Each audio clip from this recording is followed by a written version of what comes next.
Good day mga ka-sports natin dyan! Sa pagkapanalo nga ng Creamline Cool Smashers kontra sa Next Led Chameleons ay umakyat na nga ngayon ang standing ng Creamline. Kung noon ay pabagsak na sila, eto ngayon nasa number 2 spot na nga ang Creamline Cool Smashers, kung saan meron pa nga silang dalawang natitira na team na makakalaban. Malakas ang Choco Mucho at malakas na rin ngayon ang PLDT. At hindi tayo nakakasure kung 100% ay matatalo ito ng Creamline dahil kita naman natin na medyo bumaba nga ang level ng laro ngayon ng Creamline. Bagamat nanalo sila kontra nga sa kanilang mga nakalaban, subalit kitang-kita naman natin na hirap nga ngayon ang Creamline Cool Smashers. Pero alam nyo ba mga ka-sports, gugulatin nga kayo sa next games ng Creamline Cool Smashers sapagkat nga meron nga silang pag-adjust na magaganap. Dahil mukhang dito nga talaga sila mananalo. Alam naman natin kung gaano kalakas ngayon ang Choco Mucho. Syempre lalo higit ngayon ang PLDT kung saan talagang humahabol nga rin sila sa Final 4. At medyo nanganganib nga dito ang Creamline Cool Smashers kung kaya gagawa nga sila ngayon ng pinakamalakas na new lineup nga nila na sasabak sa game. Sino-sino ang mangunguna sa first 6 sa Creamline Cool Smashers? Yan ngayon ang ating pag-uusapan. Ating sisilipin para sure win nga sila. Pero bago ang lahat, subscribe ka muna. I-click ang ating notification bell para lagi kang updated sa lahat ng issue sa volleyball. Susunod na!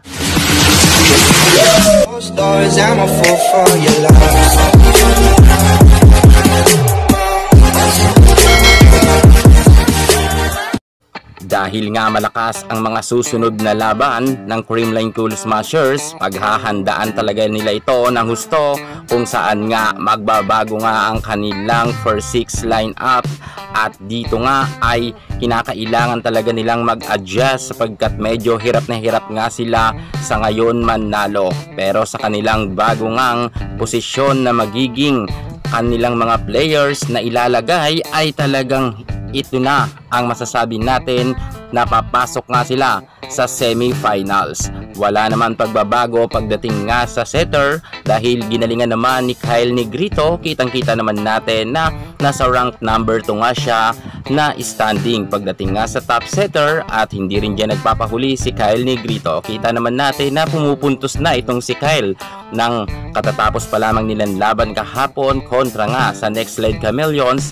Kita naman natin na talagang bumira ng magagandang set rin itong si Negrito at nagkakaroon nga siya ng score at maging sa services ay pumupuntos ito at mabigat rin ang kanyang mga serve. Kung kaya nga nahirapan dito ang Next Led at natalo nila. Gayunpaman kung sakasakaling aalatin nga itong si Kyle Negrito, no problem yan. Nariyan pa naman ang kanilang backup setter na dalawa.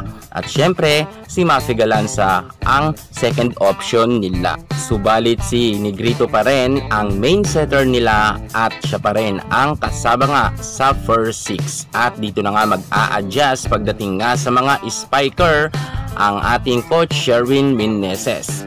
Alam naman natin kung gaano kagaling rin itong si Alyssa Valdez pero sa kasalukuyan ay mukhang hindi pa nga 100% na bumabalik ang kanyang angking kagalingan.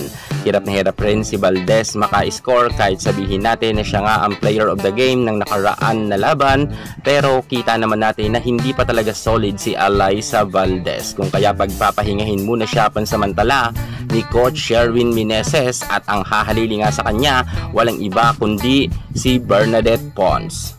Kilala naman natin si Bernadette Pons na palaban rin pagdating nga sa loob ng court at talagang umi-score rin ito.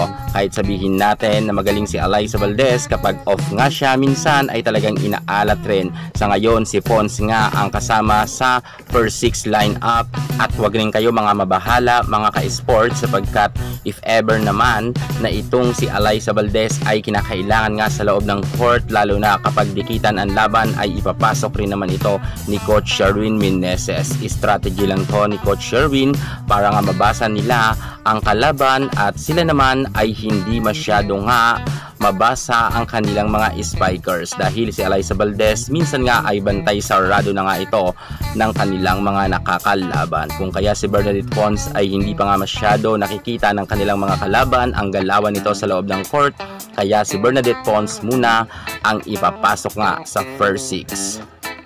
At pagdating naman sa opposite hitter, si Gumabaw muna ang ibababad ni Coach Sherwin Meneses. Gaya nga noon ang natalo nila sa first set ang Petrogas Angels para nga subukin muna ang Petrogas, at eto na nga, kung magtuloy-tuloy daw maganda ang ilalaro ni Michelle Gumabaw at makikipagbrasuhan nga to sa Choco Mucho dahil ito nga ang kanilang next na makakalaban. Kinakailangan talaga na dire-diretso na si Michelle Gumabaw. At syempre, kung mag-off man si Michelle Gumabaw, eto pa rin si Tots Carlos na aalalay nga muli. Alam naman natin na si Carlos minsan ang panapos rin ni Coach Sherwin Meneses. Sinubukan na yan ni Coach Sherwin para hindi nga mapagod masyado si Carlos. Eto muna si Gumabaw muna muli ang kanilang ilalagay nga sa first 6.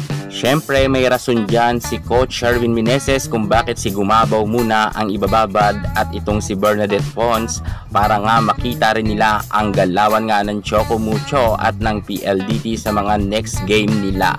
At dahil dyan, kapag nakita na nila ang gameplay ay saka na papasok si Valdez at si Tots Carlos para nga sure win nga sila.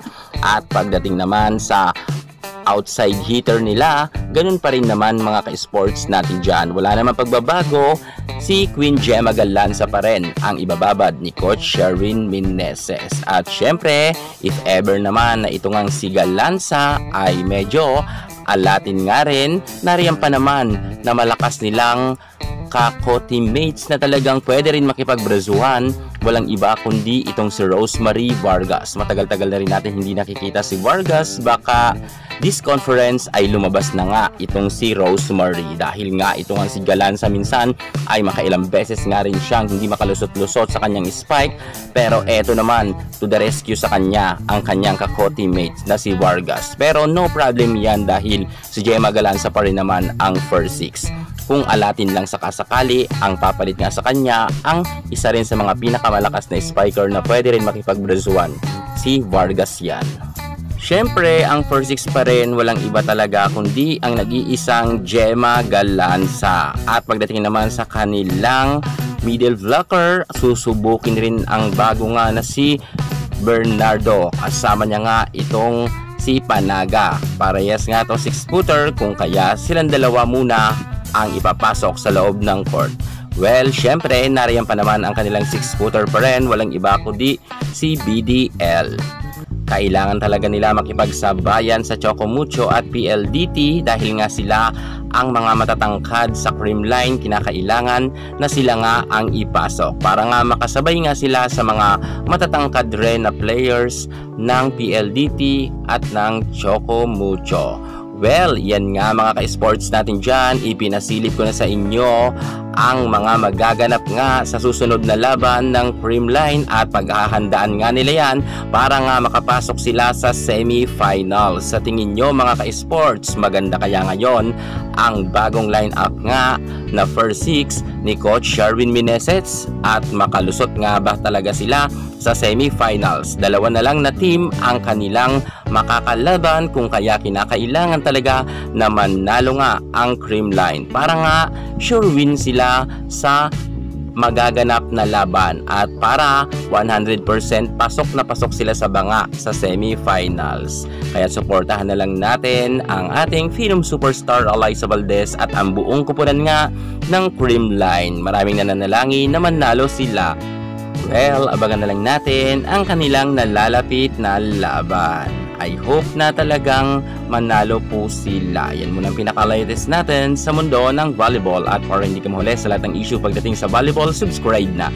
Thank you so much. God bless.